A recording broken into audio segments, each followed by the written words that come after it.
Welcome to Grade 1 View, the podcast for future CRNAs by future CRNAs. A new series of Beyond the Mask supported by AANA. Whether you're about to graduate from a nurse anesthesia program, trying to get accepted to nursing school, or you're somewhere in between, this podcast is a resource and safe space for all things nurse anesthesia. We're your host team. I'm Kevin Chem. I'm Olivia Kahn. I'm Charity Garno. And I'm Larry Sears.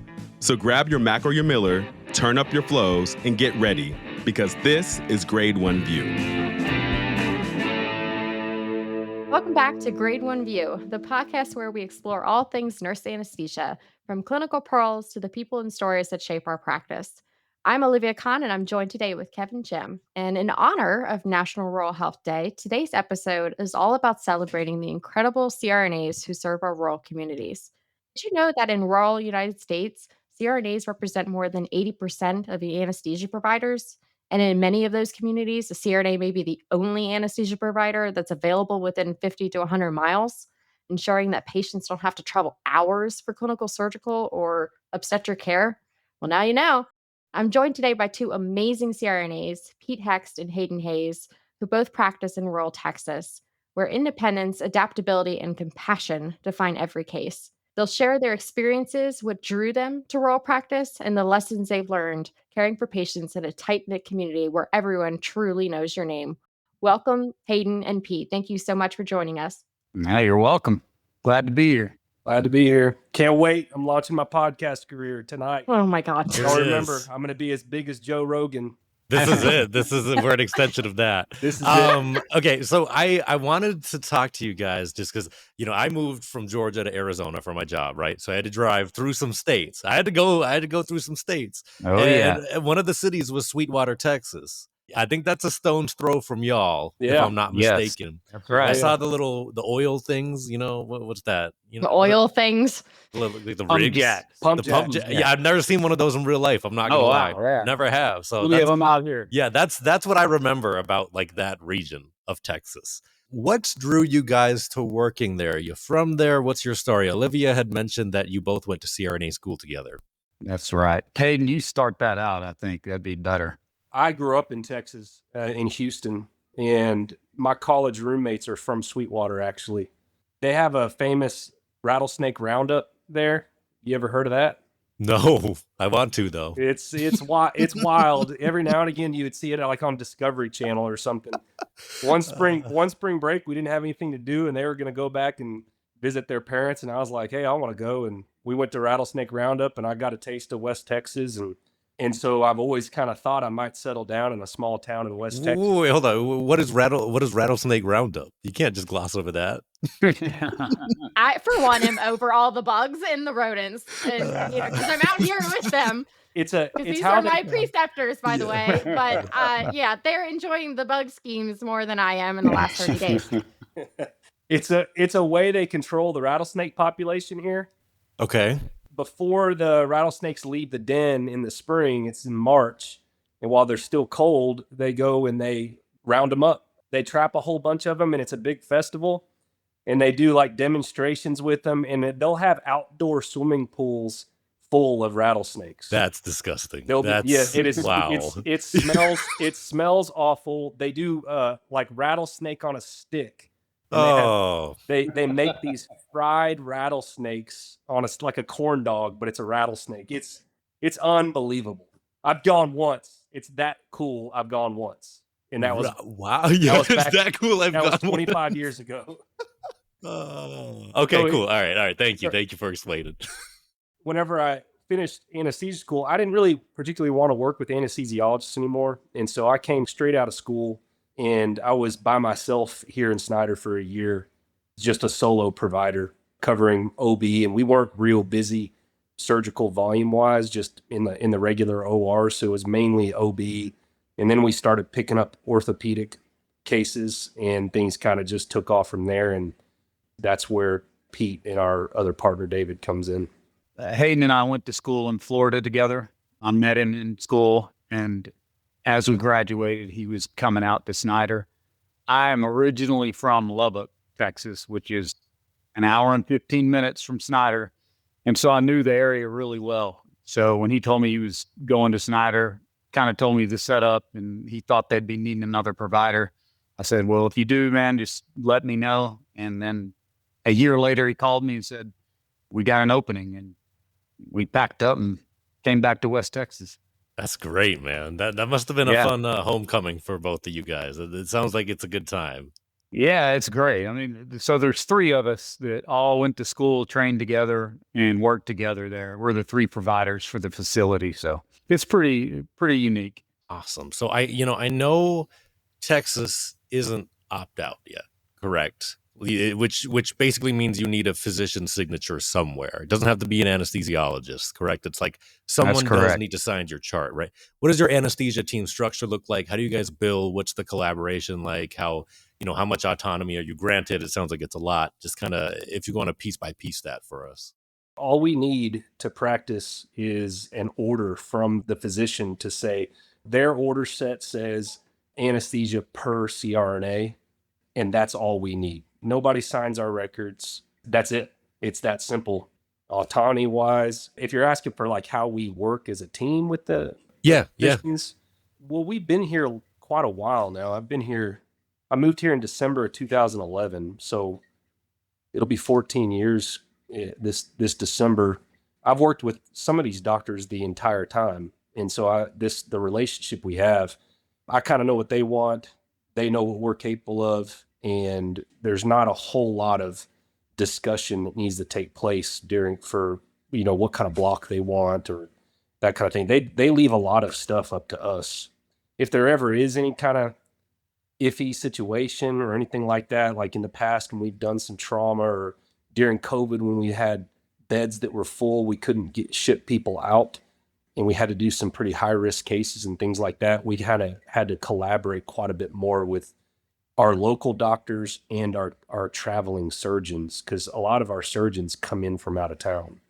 It takes a little bit of a powwow to do more complicated cases between sometimes the floor nurse, the director of the floor will need to be brought in on it, our surgeon, the family practice docs that's going to be rounding on the patient post-operatively on the floor.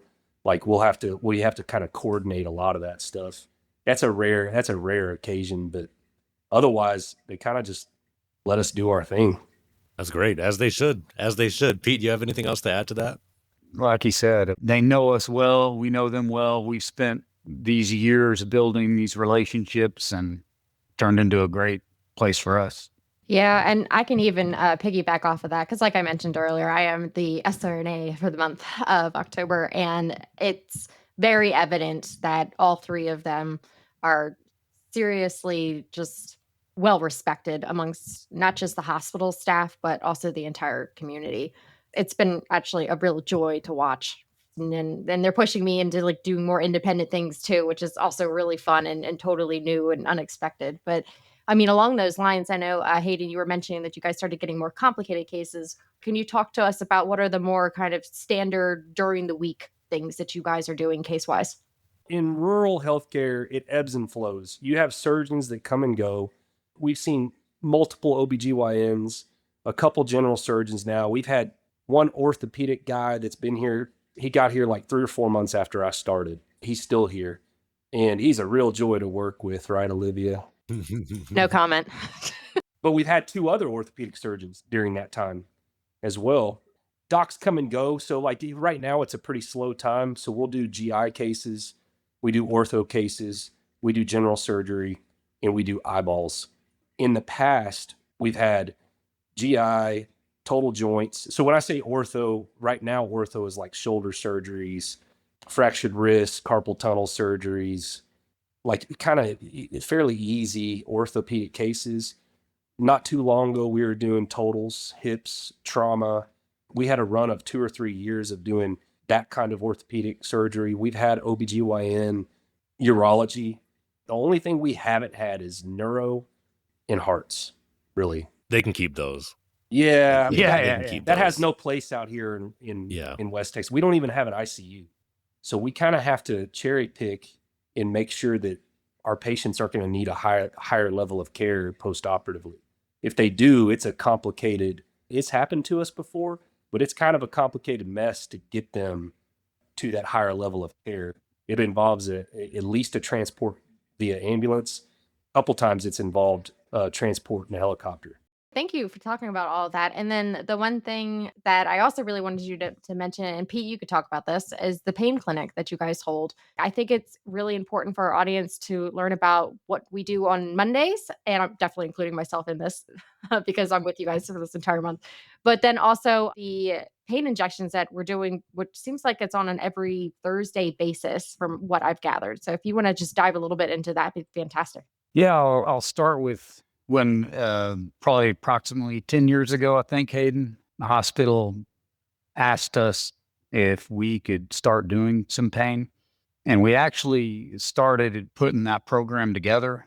They ended up hiring a second orthopedic surgeon, and we really didn't have the ability at that point to cover the extra surgeon, have the clinical time, and to see the patient. So we just kind of shelved it. And they were in agreement that that's probably what we should do at the time, but they always kind of revisited it with us. And then I guess we're right at about almost 5 years. They came back to us again because of the need, basically. A lot of these patients were having a difficult time going an hour or better to have these pain visits. And we did have a specialty provider coming in, and I'm sure we'll talk about some of the specialty clinic here in a little bit, but we do have a pain provider that does come in from out of town, but he doesn't do any injections here, which made it's still that wasn't fulfilling the need of these patients that can do that. The older patients that don't have lower socioeconomic status and can't make that trip. So all that being said, yeah, we started doing the pain clinic. We do it once a week. Sometimes it varies, but Mondays are our day now. It used to be on Fridays, but Monday's our day. We get referrals in. We see the patients. We do, as you know, lumbar, cervicals, and then a lot of injections in the clinic, trigger fingers, shoulders, hips, knees. Like everything else in rural healthcare, it ebbs and flows. We'll have periods of time where we're busier than we want to be, and periods of time where it's unbelievably slow. But yeah, you covered most everything we do. It's really awesome to see you guys work. I mean, and just the patients come in and watch you do the full assessment on like their neck mobility, their arm strength, sensation, et cetera. And then more often than not, we're seeing the exact same patient on Thursday, at least what it's been for us together this month. And then you guys are doing the steroid injections, and it's just so cool to watch you guys do that in action and teaching me how to also do it at the same time. Have you found that rural patients have different healthcare needs or attitudes towards anesthesia care? Because I mean, from what I see, it seems like pain relief is a huge need in this community, and that they all really adore you. I'm not the one to answer this because I've spent my entire career here. I have no experience in big cities at all. Every bit of locums work I've ever done is also in rural areas. So comparing big city anesthesia to rural anesthesia, I would guess, if I were guessing, it's probably the same, but I don't have a clue. Olivia, you could probably speak to that better than me. I mean, I feel like I don't know, it's hard to say, but I definitely think that there are niches here. And I mean, just having the pain clinic, I don't know, it's just a huge necessity that I keep seeing with y'all's community out here in Snyder. And it's just so impressive that people can come to you and they're in a ton of pain, and more likely than not, you're able to help relieve that pain. And it's just really impressive to me to watch. And I know, Pete, I think you said you also started like on rotating weeks. You're in Lubbock too. I mean, have you noticed that, maybe they're not needing as many pain injections in Lubbock or anything like that? No, I mean, they're very busy. I mean, pain doctor doing 30 injections a day, so I mean, that's significantly more than we're doing here. We couldn't do that because we cover the hospital 24/7 still, and there's two providers. So we have a little allotted time on Mondays that They know that we're in clinic, so don't call us between those 2 hours because we will be tied up with pain unless it's an emergency and then we break away. But in that 2 hours, we couldn't even come close to seeing that many patients. The only thing I would say is there's just more options in bigger cities. It's just limited in Snyder, and I'm sure in other rural areas. People don't want to have to go to Lubbock for their appointment. They don't want to go to Lubbock for their 5-minute injection. Like it is a major convenience thing. So some of our patients, like Pete mentioned, can't afford the 2.5 hour journey back and forth from Lubbock or Abilene, and the gas and the time away from work, whatever it may be. It's kind of like a one stoplight town here. Everybody lives within 5 minutes of the hospital, so it's not hard to get there. If they can get their injection done and come see us in the clinic, and it's just back to work. They're not having to take a full day off work. So from that standpoint, a convenience factor of providing that service here is, we don't advertise it. We don't advertise it because I imagine we would be busier than we want to be if more people found out, hey, yeah, you can just have that done right here locally. We had a forced CRNA not too long ago because we were pushing to be busier, and we were busier. That has fortunately kind of died down a little bit so that we can survive with just 2 of us there.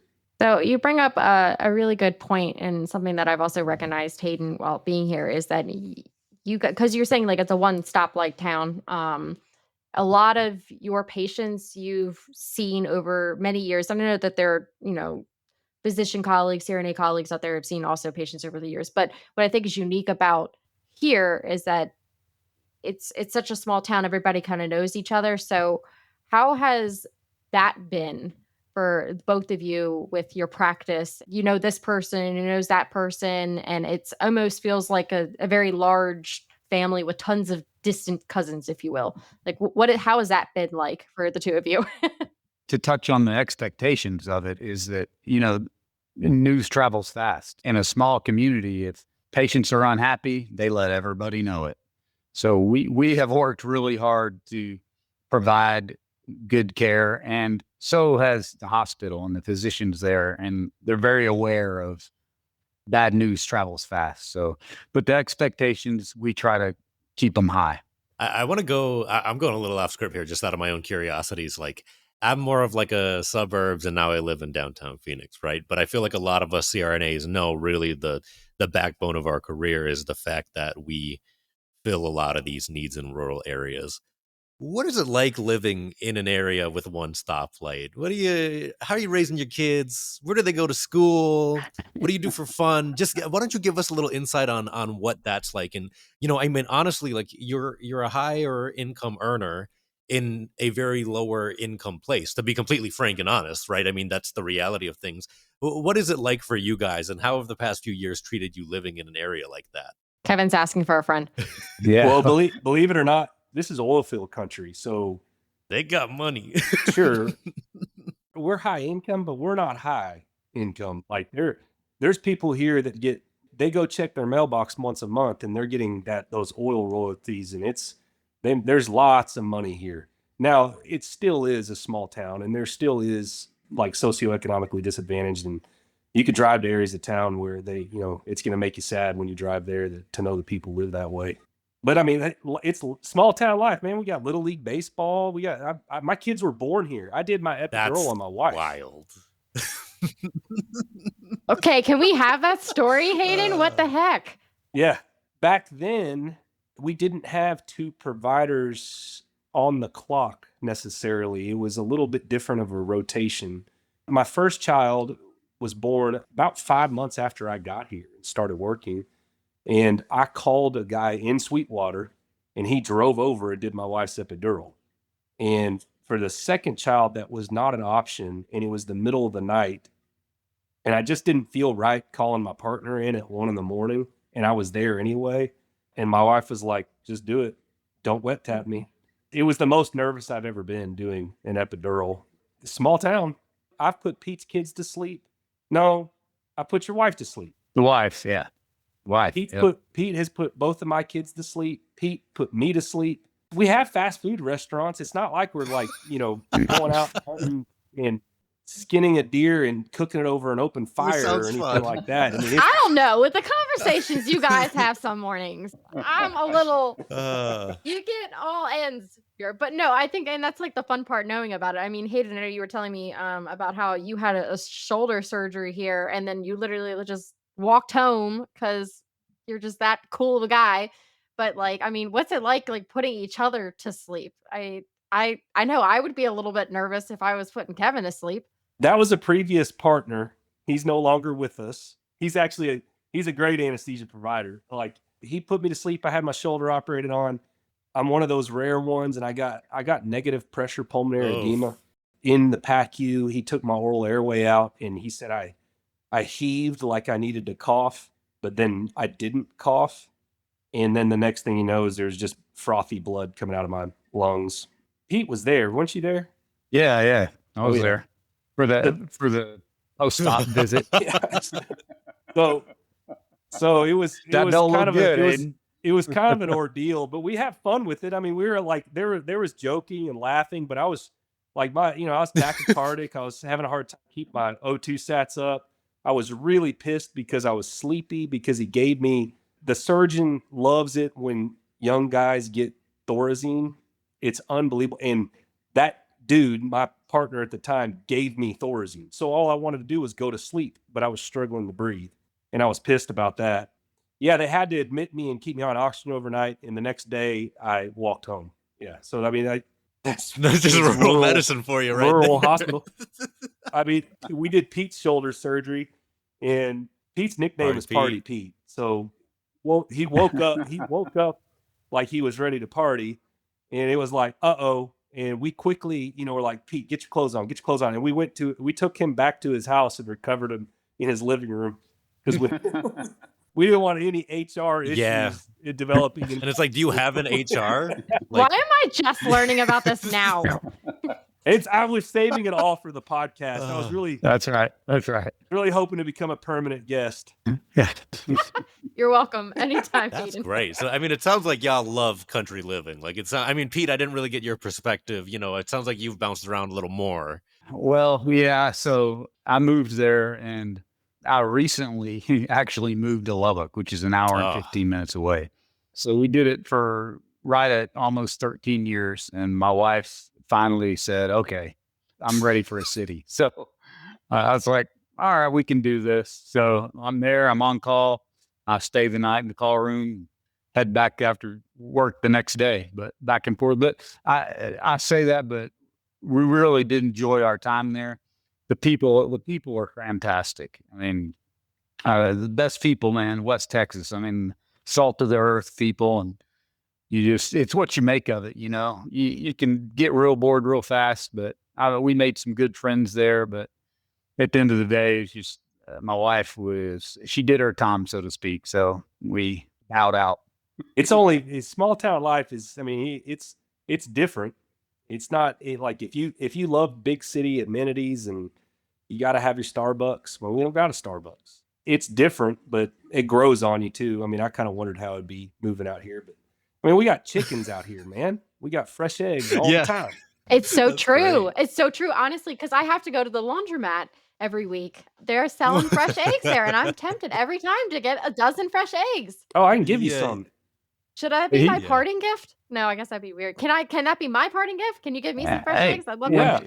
Yeah. When he says we have chickens, he means he has chickens. It's like, we A got yard chickens. full of It's just him. He's monopolized the chickens in the area. Hey, they hang out by the pool, man. They chill by the pool. That's great. Oh my gosh. That's great. All right. Okay. So back to anesthesia here, right? You're doing more with less out there, I'm assuming, correct? The fancy gadgets. I don't know. Do you guys have a McGrath sitting around? You got some glide scopes. What are you working with here?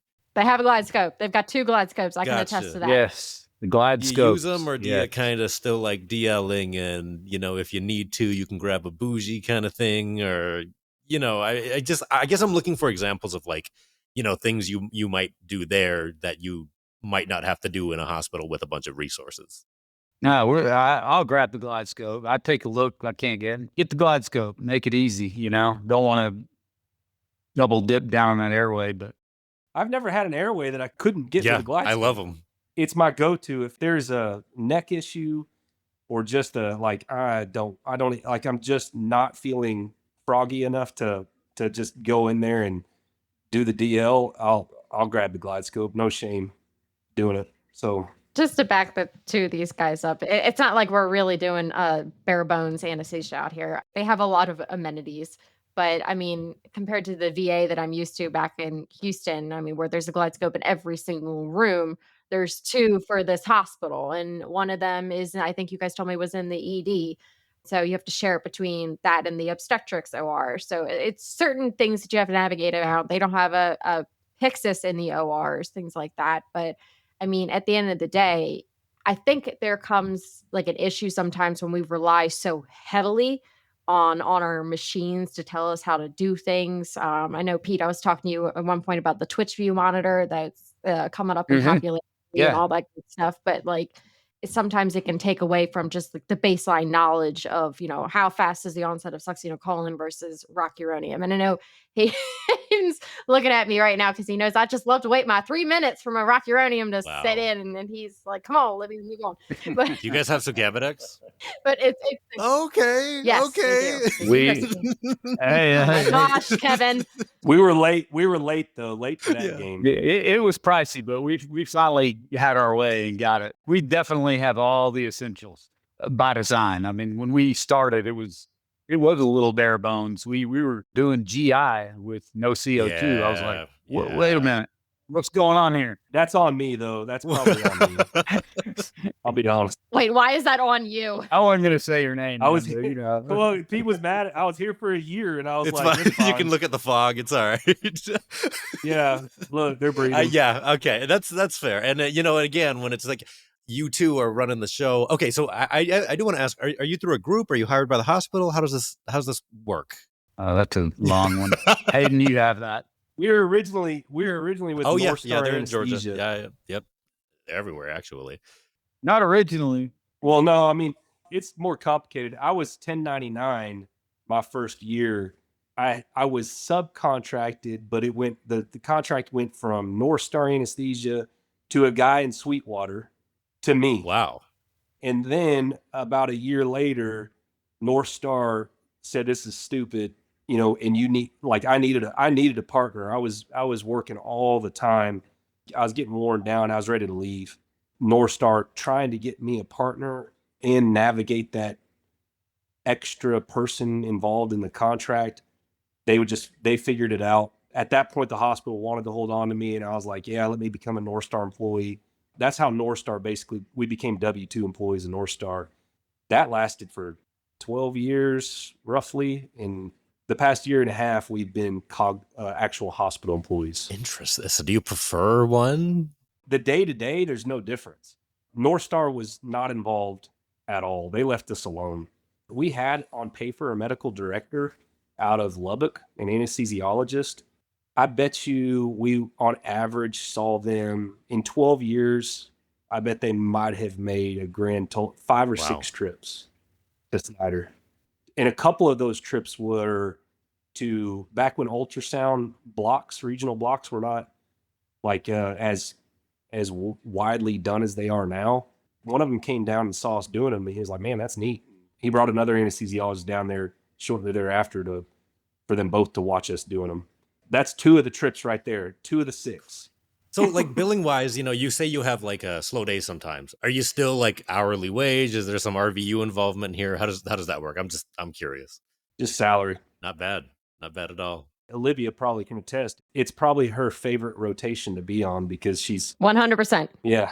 It's not like we're busy, Our listeners out there, I'm not saying that this is my favorite rotation because I get to take a nap every day. I have enjoyed getting the circles under my dark eyes to, just go away slowly but surely. But it's also been my favorite rotation because working with the 3 of you has been an absolute joy.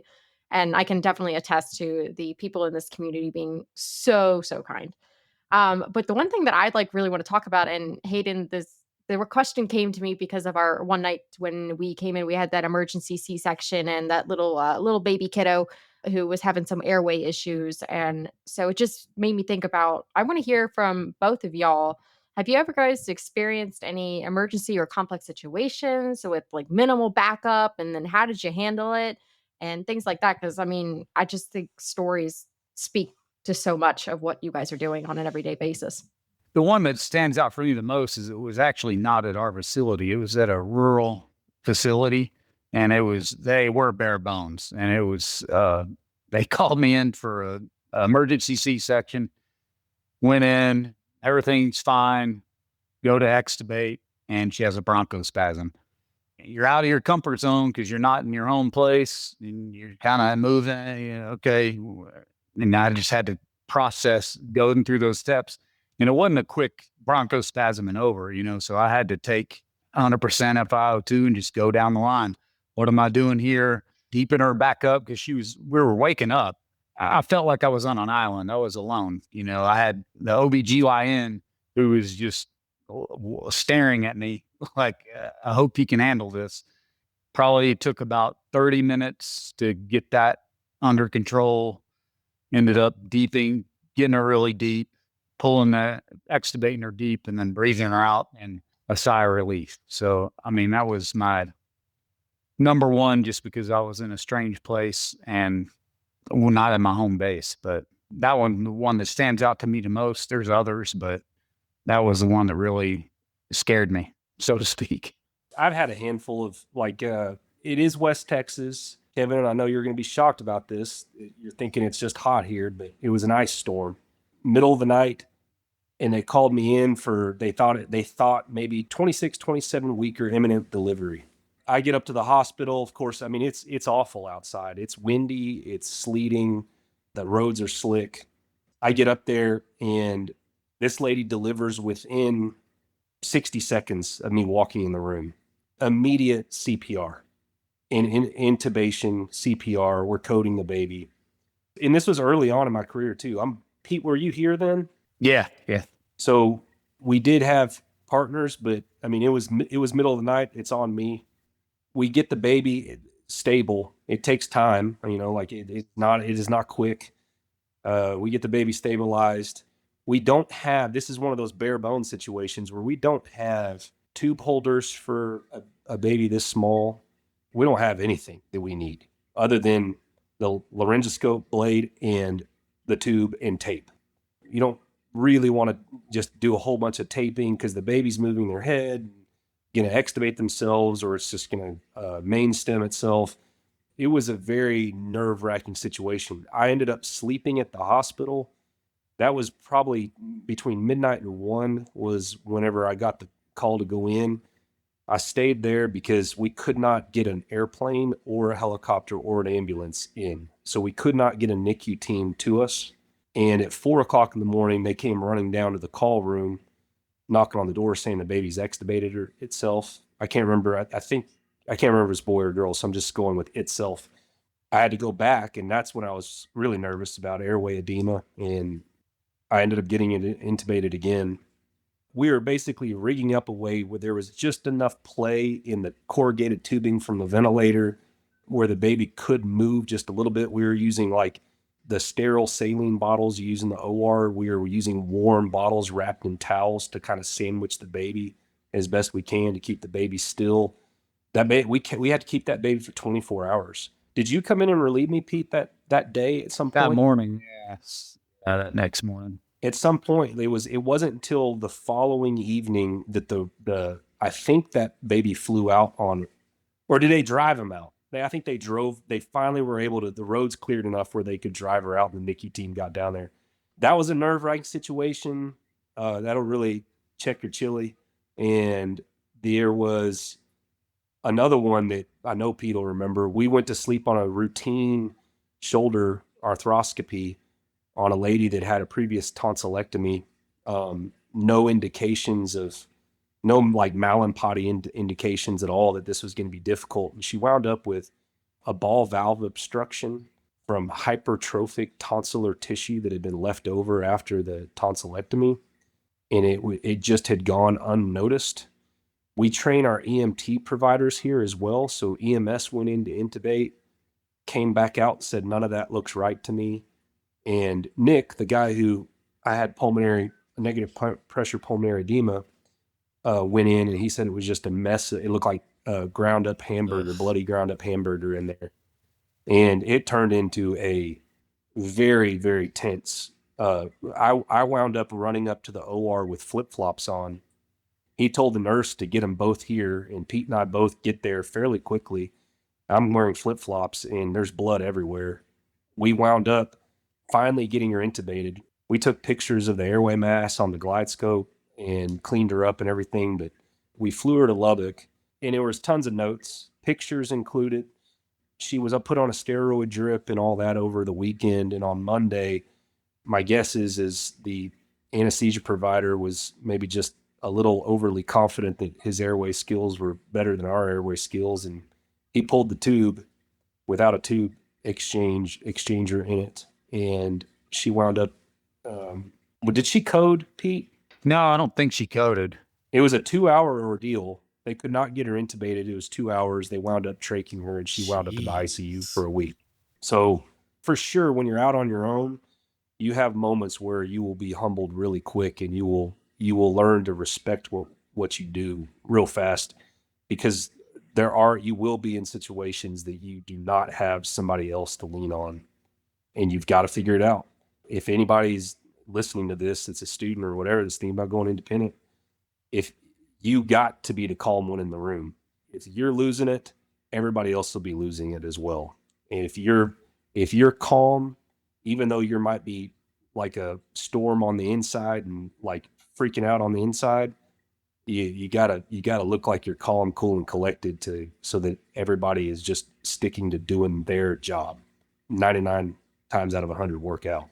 No, and thank you for so much for even saying that, because that actually completely rolled into my next question about just forms of advice that either of the two of you could give to our sRNA listeners, or even our new CRNAs who want to roll into independent practice, rural anesthesia practice. Because based off of the 3 stories that you just gave us now, it's just a true testament to how important you guys are, and forever will be in our field. So, is there any forms of advice as we wrap up this episode? Because it's just been so much fun listening. To an sRNA or new CRNA, that you have excellent training. And as long as you remember that, you're prepared, because they do a fantastic job of preparing you. An old seasoned CRNA told me one time, and it just always stuck with me. This is when I was green. I'm confident and if I get in trouble, but I'm better at staying out of trouble. And that just always stuck with me. Just a little pearl. I would just echo what Pete says. Stay in your lanes, operate within that safety envelope. You're not in a place to hot dog it, to be cavalier, to take unnecessary risks. If you do it long enough, you will have plenty of opportunity to show what you're made of as an anesthesia provider. But you do not want to go searching for those opportunities. If you have doctors complaining that you're too conservative, I would tell you that's a good thing. Sorry, here's another story for you. I had a CEO stick his finger into my chest when I first got here because I refused to do a shoulder surgery on a lady with unstable angina. She wound up going and getting like 4 or 5 stents in her heart like that week. But he put his finger in my chest and said, "You will do cases like this here, or I will find somebody that will." And this was in the patient's room right in front of her. And I said, "Best of luck to you." At the end of the day, sometimes doctors might look at you or treat you like you're a nurse. And because we are. Do not get bullied into doing something that you know is not the right thing to do for the patient, that you will be in deep water real quick. I had a situation like that where this guy he was on the heart transplant list. Very little information came with him from the ER, but he was retching uncontrollably. And all I knew about him was he has CHF. He was in his 40s. And he has CHF. And I told the doctor, who was a well-respected guy here, I love him. We end up with a great working relationship. But I said, "This to me appears like CHF exacerbation." He said, "No, it's not CHF. He is uncontrolled vomiting. I got to go in there, and I need to go in there and look at his stomach." And I had lots of problems with this guy early on. I had been up in the CEO's office.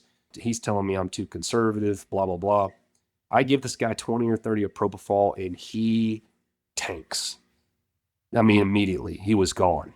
And intubated him, start bagging him, tell the nurses put a Foley in him. I give him Lasix. We get him on the ambulance, and he's on BiPAP in the ambulance giving me a thumbs up. He looked outstanding by the time he was on the ambulance. But he was up, when he got to Lubbock, he was being treated for CHF exacerbation. And even when I went and told the doctor that, he refused. So he's the doctor, I'm the nurse. I mean, Pete, you know the feeling. Yeah. In trying to kind of make your own way at whatever facility you're at, do it safely. Create the relationship safely, not in like I'm so good at anesthesia that I can be very cavalier, because that's going to wind up biting you in the butt. And even though we were overly conservative in some doctors' eyes, I still got bitten by like allowing things to occur that I just had that feeling that it wasn't going to go well. And typically they didn't. If we say our spidey senses are tingling here or whatever, they will defer to us now for sure. Yeah, I can definitely attest to that. And Pete, I'm pretty sure it was you who said to me the first week that I was here, is that like you told me that you let your anesthesia do the talking. You don't have to talk about all the things that, that you've done and all the accomplishments. You just let your practice speak for itself and stay humble in that accord. I think it was you who said that. I was somebody that was, it had to have been you. It sounds like you, basically. Does that sound like you, Pete? I'd probably say. I thought so. Yeah. Okay. Well, thank you so much to the both of you for hopping on. I know I hounded the two of you for like weeks about doing this with me, and I deeply appreciate it. So, Kevin, if you don't have it, do you have anything to add? Or No, it was great talking to you. What do y'all have anything else you want to say to the listeners before we cut this off? I mean, Pete's a big talker, so he probably this could go on for 24 hours. Yeah, party Pete. Hayden's he's a way better storyteller. Well, the two of you make a perfect pair. This was great. Thanks, you guys. Thank you, guys. Hey, thank y'all. Appreciate it. I love it. Thank you so much.